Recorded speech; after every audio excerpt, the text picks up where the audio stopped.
The three men from Woonsocket, North Providence, and Providence are all facing a misdemeanor charge, but have previously faced a felony charge. This causing one to head up to Superior Court for being a bail violator. I'm a victim. Michael Carvalho, accused of being involved in a ferry brawl that led to this, walks out of court today, maintaining his innocence. Anything you... arrested. By his side, Jacob Dorbor, charged in connection with a fight on Block Island that happened hours earlier. Police say when they arrived at Ballard's Beach Resort, they allegedly saw 30-year-old Dorbor in a fighting stance. Stated that he wasn't going to leave and became confrontational.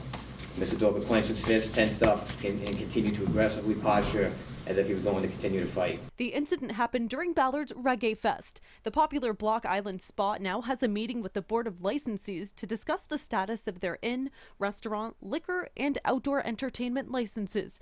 Documentation filed Tuesday reveals state police were made aware there would be a larger attendance for the festival than usual and added more patrols. After the first fight involving Dorbor around 6 p.m., troopers stayed at Ballard's. State police say crowds soon dispersed and flooded the area to board the ferry. A few hours later, police say another brawl happened on the boat.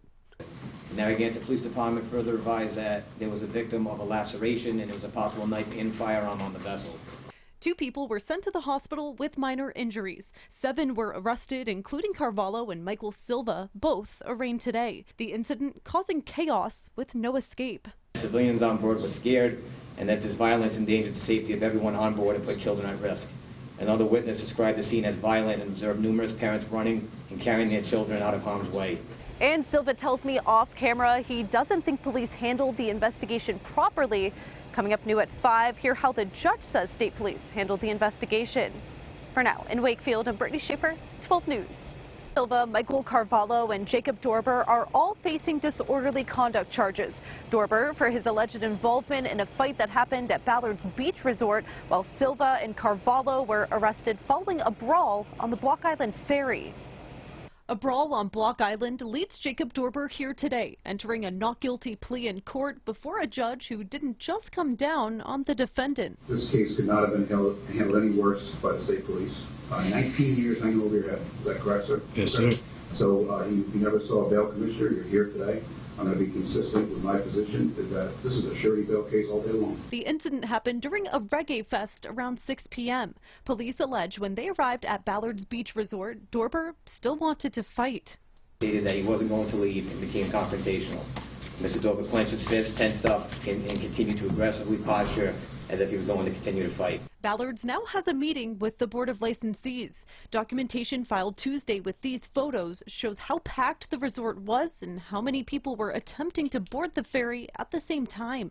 Just a few hours after the fight at Ballard's, a brawl broke out on the Block Island Ferry. Once aboard the ferry, Narragansett police officers made contact with one of the witnesses. This witness is a cardiac EMT that was tending to one of the victims that had facial wounds.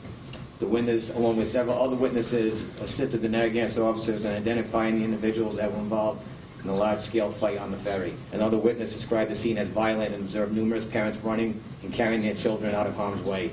Police say 7 people were arrested, including Miguel Silva and Michael Carvalho, both arraigned today, both with their handcuffs removed. And Dorbor was held as a Superior Court and parole violator, while Silva and Carvalho were both released on $1,000 personal recognizance with violation hearings at the end of the month. In Wakefield, I'm Brittany Schaefer, 12 News.